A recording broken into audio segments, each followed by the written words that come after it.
What up, guys? Kevin here.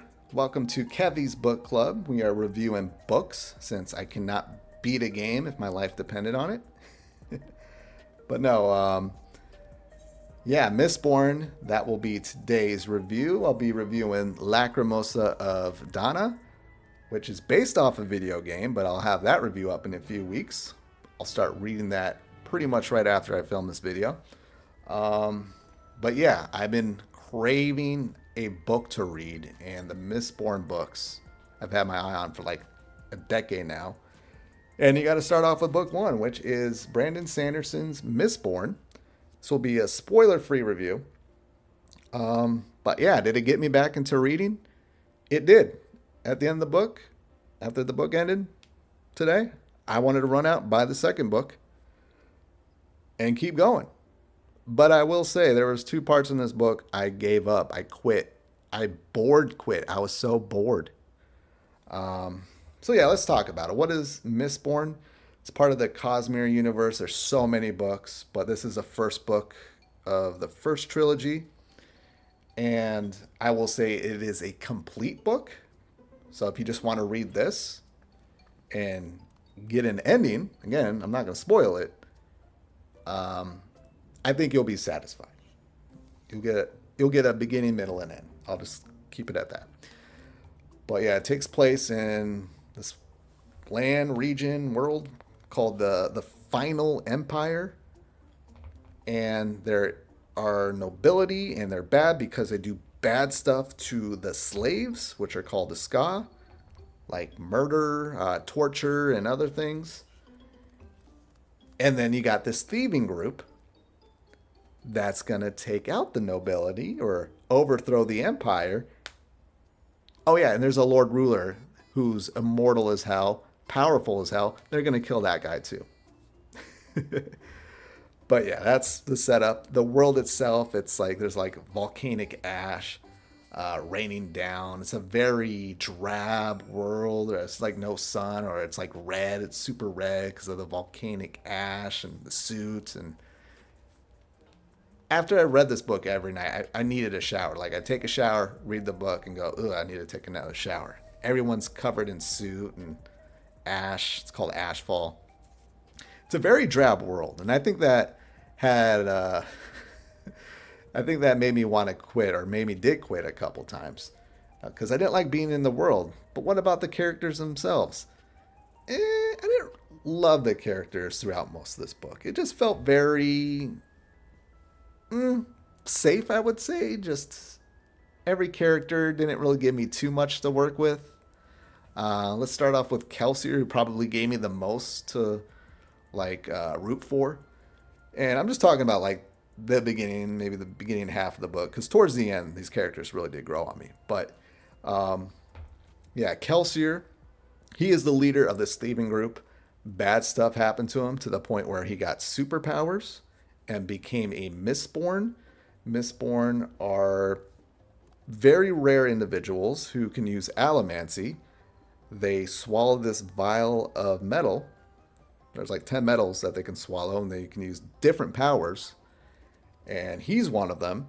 He saves a Ska girl, 16-year-old girl named Vin, and he picks up that she is a Mistborn, can use all 10 metals, and use all 10 allomantic skills, and basically takes her under the wing.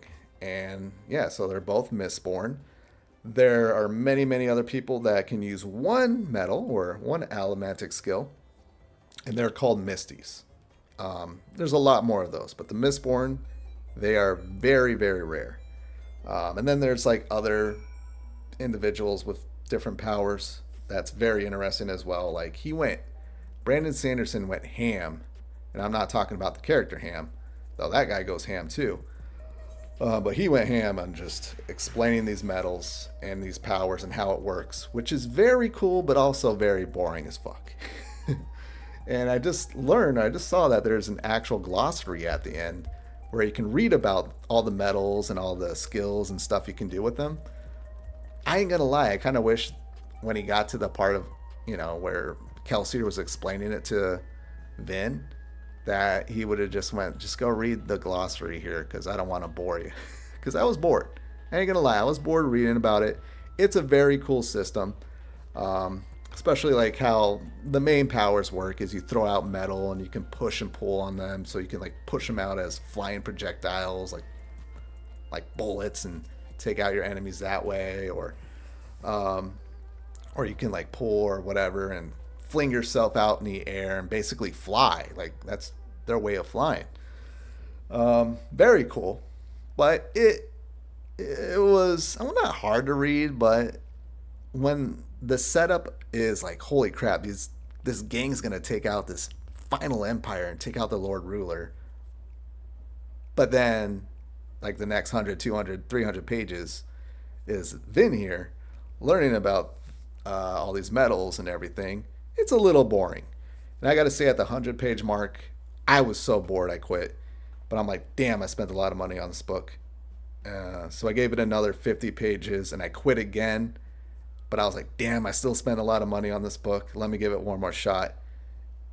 And I got through it.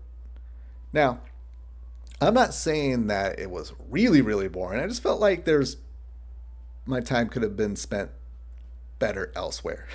I'm in a world where there's so many books, and there's always, now that I'm reading, a bunch of other books I want to read. But I'm glad I stuck this out. There are some action scenes that are very well done. I think what really did it for me, it was Vin, who goes and lives with this Renault character who is a noble person. And I won't spoil who this Renault person is, but she learns to be a noble woman herself, and she's going to infiltrate all these balls. And her character is not that person. She is a street urchin. She's a thief. She wears very just basic clothes that would help her thieving. I just picture like leggings and a simple shirt. But she gets taken under this Renault noble person and sazed or sazed. And they teach her to be a noble woman, and that's a lot of fun. I had a lot of fun with that. I think that's what got me to pursue the end of this book. And it's just fun. She's just very uncomfortable, but she ends up really like going to the balls, and then she ends up falling in love. And then maybe these noble people aren't as bad as they're made out to be. But yeah, and then from there, there's a lot of twists and turns. Kelsier is such a fun character. And again, these characters, they really grow on you. The first couple hundred pages, they weren't doing it for me. But yeah, towards the end, especially, of course, not everyone's going to make it. It's really sad. Really, I didn't cry, but if I probably spent another 100 or 200 pages with some of these characters, I probably would. But yeah, I really enjoyed it. I wanted to jump into the second book, which I think is Well of Ascension, and just see where things go from there. Great job building up the Lord Ruler. And yeah, it's something that it's such an easy book to stick with you. I can tell I'm going to be able to pull from this book. No pun intended with the allomancy, but just easily just think of the story beats and what happened in this book so easily. It's so like well written, despite its flaws that I had with the book. But yeah, if you think it's starting off slow or boring, I would suggest just sticking with it. It's just one of those books that you just got to really just keep reading, and you just feel immersed into the world, and it just feels part of your family. Like these people feel part of your family. So I say good job there. That is Brandon Sanderson's Mistborn. I think I'll give it an 8 out of 10. An 8 out of 10. I'm also very forgiving because sci-fi is not really my type of book that I like to read, but I enjoyed it. So that must mean I really liked it. Duh. Duh. Sorry, it's getting late. But yeah, I gotta go. But yeah, Mistborn, 8 out of 10. Can't wait for the next one, but I gotta go. Thank you guys so much for watching. I will talk to you later. Later.